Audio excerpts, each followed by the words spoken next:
I smoothed the silk robe over my shoulders one last time, trying to calm the butterflies in my stomach as I prepared for the biggest moment of my life. The Miss Texas USA pageant was happening in just 2 hours, and backstage at the Fort Worth Convention Center, everything felt like a beautiful dream that might shatter at any moment. My custom swimsuit hung on the rack beside me, $20,000 worth of hand-sewn crystals and Italian craftsmanship that had been designed specifically for my unusual frame. Tonight, after 22 years of being told I wasn't pretty enough, everything was about to change forever. "Well, look who thinks she belongs here." My sister Madison sneered as she walked past my dressing station.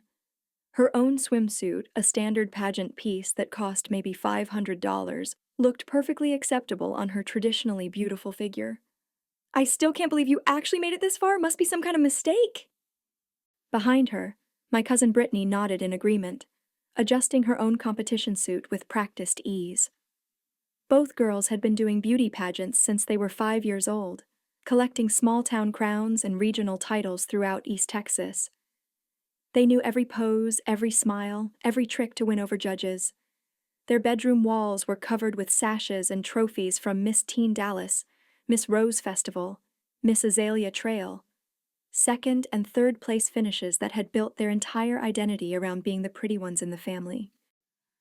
"Madison's right," my mother Patricia chimed in, not looking up from where she was arranging Madison's makeup kit.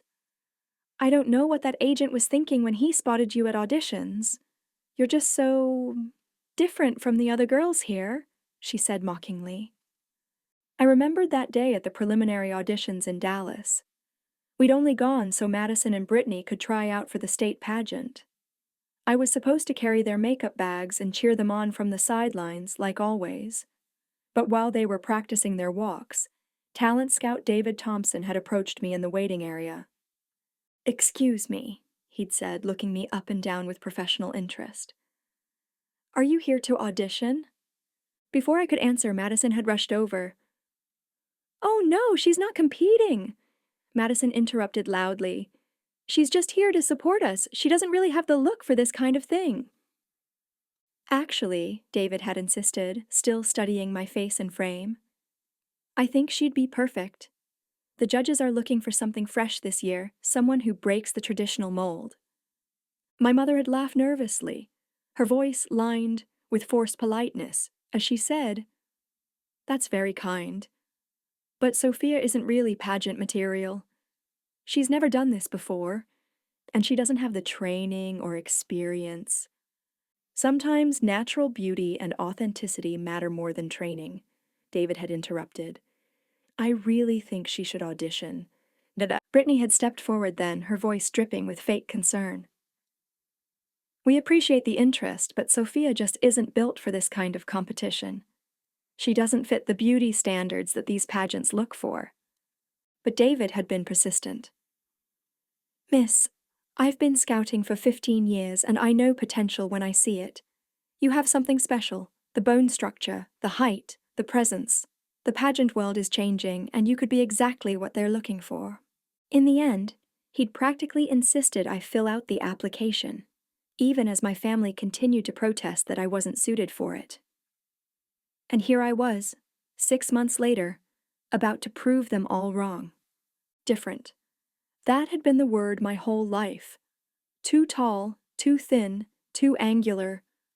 While Madison and Brittany had developed the soft, curvy figures that won regional pageants, I'd grown into my grandmother's long limbs and sharp cheekbones. At 5'10" with a 34-inch inseam, I looked more like a fashion model than a beauty queen. But in East Texas, beauty meant petite and curved, not tall and lean. "The judges are going to wonder what you're doing up there," my mother continued, finally looking at me with that familiar expression of disappointment. "You don't have the look they're expecting for Miss Texas." I touched the garment bag containing my suit, a creation that had taken Italian artisans 3 weeks to complete. The designer, Maria Santos, had spotted me at a preliminary event and personally insisted on creating a one-of-a-kind piece just for me. "Your bone structure is extraordinary," she'd said, ignoring Madison and Brittany's shocked faces as she handed me her card. This suit will show the world what real beauty looks like. The special attention from such a prestigious designer had triggered something dark in my sister and cousin. Their jealousy had turned vicious ever since that moment. Speaking of looks, Brittany laughed, did you see how the other contestants stared when you walked in? They were probably wondering if you were lost or something. The other contestants. Girls from Tyler, Houston, Austin, San Antonio, all traditionally beautiful in the way that Texas pageants usually rewarded. Blonde hair, perfect teeth, the kind of curves that looked good in evening gowns. I'd felt their confused glances all week during rehearsals. But I'd also noticed something else. The way the photographers kept focusing on me during practice. The way the lighting crew adjusted their setup whenever I walked on stage. But David had been persistent. Miss, I've been scouting for 15 years and I know potential when I see it. You have something special, the bone structure, the height, the presence. The pageant world is changing and you could be exactly what they're looking for. In the end, he'd practically insisted I fill out the application, even as my family continued to protest that I wasn't suited for it. And here I was, 6 months later, about to prove them all wrong. Different. That had been the word my whole life. Too tall, too thin, too angular. While Madison and Brittany had developed the soft, curvy figures that won regional pageants, I'd grown into my grandmother's long limbs and sharp cheekbones. At 5'10" with a 34-inch inseam, I looked more like a fashion model than a beauty queen. But in East Texas, beauty meant petite and curved, not tall and lean. The judges are going to wonder what you're doing up there, my mother continued, finally looking at me with that familiar expression of disappointment. You don't have the look they're expecting for Miss Texas. I touched the garment bag containing my suit, a creation that had taken Italian artisans 3 weeks to complete. The designer, Maria Santos, had spotted me at a preliminary event and personally insisted on creating a one-of-a-kind piece just for me. Your bone structure is extraordinary, she'd said, ignoring Madison and Brittany's shocked faces as she handed me her card. This suit will show the world what real beauty looks like. The special attention from such a prestigious designer had triggered something dark in my sister and cousin. Their jealousy had turned vicious ever since that moment. Speaking of looks, Brittany laughed, did you see how the other contestants stared when you walked in? They were probably wondering if you were lost or something. The other contestants. Girls from Tyler, Houston, Austin, San Antonio, all traditionally beautiful in the way that Texas pageants usually rewarded. Blonde hair, perfect teeth, the kind of curves that looked good in evening gowns. I'd felt their confused glances all week during rehearsals. But I'd also noticed something else. The way the photographers kept focusing on me during practice. The way the lighting crew adjusted their setup whenever I walked on stage. Maybe she should just drop out now, Madison suggested, applying another coat of mascara. Save herself the embarrassment when she doesn't place. I checked my watch, a simple piece my grandmother had left me. Nothing like the diamond tennis bracelet Madison wore or the Cartier watch Brittany had gotten for her last birthday. 7:30. The competition started at 8, and somewhere in the audience, representatives from major modeling agencies were watching. This was my moment. You know what the worst part is? My mother said disapprovingly, warming up to her favorite subject. All those years we spent driving Madison and Brittany to pageants. All that money on coaches and costumes and crowns, and now you think you can just waltz in here and compete with girls who've been doing this their whole lives? 45 minutes until call time. The stage manager would be coming around soon to gather the contestants for the swimsuit portion. Through the curtain, I could hear the audience filling the convention center's main auditorium. 3,000 seats packed with families, pageant fans, and industry scouts. I mean, let's be realistic, Madison continued, practicing her pageant wave in the mirror. You're competing against girls who've won real titles. Brittany was Miss Longview, I was Miss Dallas Rose Festival. You've never even entered a pageant before this. Never even tried, Brittany added with a satisfied smile. Because deep down, you knew you didn't have what it takes. 30 minutes. I stood up and made my way back to my dressing station. Then I noticed something that made my blood run cold. My garment bag was slightly open, and there were small pieces of green fabric on the floor around my chair.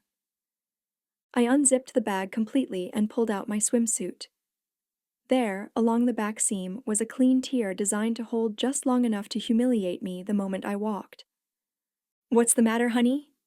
Madison's cold, fake voice calls out behind me. I turn to find Madison and Brittany standing behind me, both wearing identical smirks. "Oops," Brittany said with fake concern. "I hope that doesn't cause any problems during the swimsuit portion." "It would be such a shame," Madison added, "if something embarrassing happened on stage. In front of all those people, and all those cameras." "What's the matter, honey?" Madison's cold, fake voice calls out behind me. I turn to find Madison and Brittany standing behind me, both wearing identical smirks. "Oops," Brittany said with fake concern. "I hope that doesn't cause any problems during the swimsuit portion." "It would be such a shame," Madison added, "if something embarrassing happened on stage. In front of all those people, and all those cameras." I stared at the ruined fabric, and something inside me snapped. $20,000 of Italian craftsmanship deliberately destroyed by my own family. But more than that, it was the destruction of my moment, my chance to show the world who I really was. "Why?" I whispered. "Because you don't belong here," Madison said coldly. "You never did." "Tonight everyone will see that." The stage manager's voice echoed through the backstage area again. "Swimsuit competition in 15 minutes, all contestants to final preparation." I looked at my ruined suit, then at my sister and cousin's satisfied faces. They thought they'd won. They thought they'd put me back in my place, back in the role of the awkward sister who knew better than to compete with the pretty ones. But as I held that damaged suit, something shifted inside me. This wasn't just about a beauty pageant anymore. This was about a lifetime of being told I wasn't enough, wasn't worthy of the same dreams and opportunities as everyone else.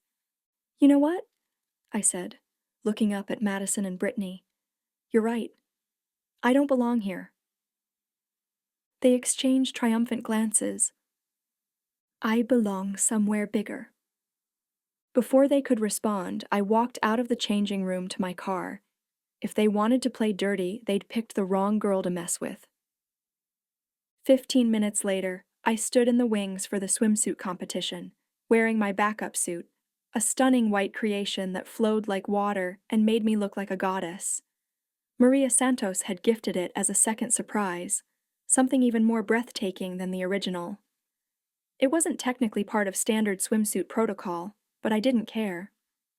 When my number was called for the swimsuit competition, I stepped onto the stage in my backup white swimsuit, and the crowd's reaction was immediate and thunderous. The white suit caught the lights like liquid starlight, making the original green one seem ordinary by comparison. I could see Madison and Brittany in the wings, their faces frozen in complete horror and confusion. How had I gotten another stunning suit so quickly? Their carefully planned sabotage had not only failed, it had backfired spectacularly. The final segment was the interview portion, where the top 5 contestants would answer questions about their platform, their goals, their vision for representing Texas. I'd been preparing for this moment my whole life, even if I hadn't known it. "Ladies and gentlemen," the host announced as the lights dimmed for the final judging, "this year's Miss Texas USA contestants have shown us incredible talent, poise, and beauty." Madison adjusted her curls and gave a slow, rehearsed smile to the front row, as if she were already picturing the crown on her head. Beside her, Brittany stood with her shoulders back and chin lifted, her expression locked in that familiar smirk of entitlement, completely convinced that tonight's victory was hers to claim. The host continued, his voice echoing in the silence of anticipation. But before we announce our winner, I have something important to address. A murmur went through the audience. This wasn't part of the usual pageant script.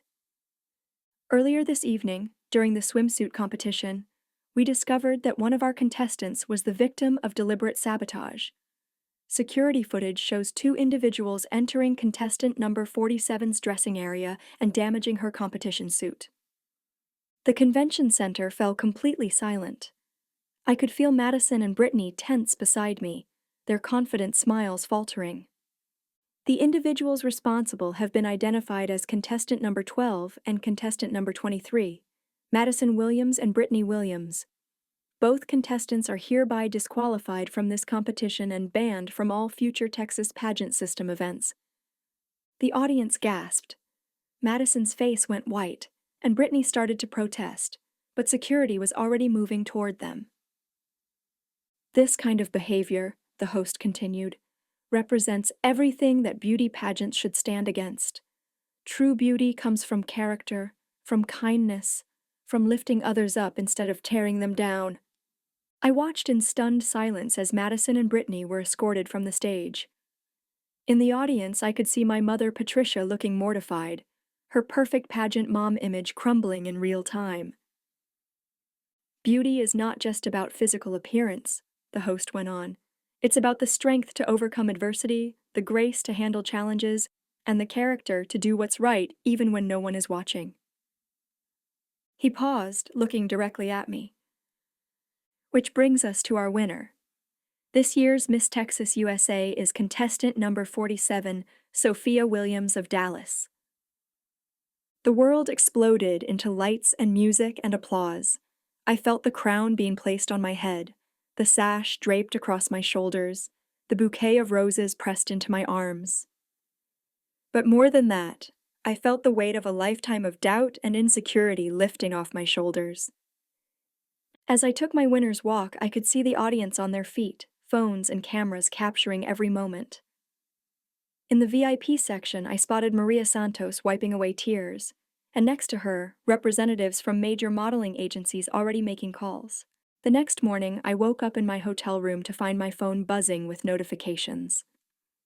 The story had gone viral overnight, not just the pageant win, but the sabotage revelation and my response to it. True beauty was trending on social media, with millions of people sharing their own stories of overcoming bullying and finding confidence. But the biggest surprise came in the form of a phone call from Valentino's creative director. "Sophia," the voice said, "we've been watching your story unfold, and we'd like to offer you an exclusive modeling contract. $10 million over 3 years, with the opportunity to become the face of our global beauty campaign. $10 million. More money than Madison and Brittany had ever dreamed of earning through pageants. More than enough to start the foundation I'd been planning, to help other girls who'd been dismissed for not fitting the mold. There's just one thing," the director continued. "We want you to be yourself. No changing your look, no conforming to traditional beauty standards. The world needs to see that true beauty comes in all forms." I accepted the contract that afternoon, signing papers that would change my life forever. But the real victory had already happened. Not when I won the crown, but when I realized that their definition of beauty had never been the only one that mattered. 3 months later, I stood on a runway in Milan, wearing a Valentino gown that had been tailored to my unusual frame. The same height and bone structure that had made me feel awkward in East Texas was now being celebrated on the world's biggest fashion stages. In the audience, I spotted a familiar face, Maria Santos, the designer who'd first seen my potential. She gave me a thumbs up and a smile that said everything. This was just the beginning. Back in Texas, Madison and Brittany had faded into obscurity. The pageant scandal had followed them online, and their dreams of beauty queen fame had evaporated overnight. My mother had stopped attending pageant events altogether, too embarrassed by the association. But I'd learned something more valuable than any crown or contract: that the people who try to dim your light are usually afraid of their own darkness. Madison and Brittany had spent so many years being told they were the pretty ones that they'd never developed anything else. When faced with real beauty, the kind that comes from character and strength, they'd tried to destroy it because they couldn't compete with it. Now, every time I walked a runway or appeared in a campaign, I carried with me the memory of that scared, insecure girl who'd been told she didn't fit in. And I made sure that other girls facing the same struggles knew the truth. That beauty isn't about fitting into someone else's definition, but about having the courage to define it for yourself. The girl mocked for being different became the woman celebrated for being unforgettable. And that transformation hadn't happened when I won the crown.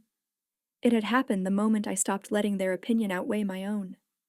Standing in that Milan spotlight, wearing a dress worth more than most people's cars, I finally understood what Maria Santos had tried to tell me. I wasn't trying to be like everyone else. I was showing the world what they'd been missing. Turns out the world wasn't looking for perfect. It was waiting for real.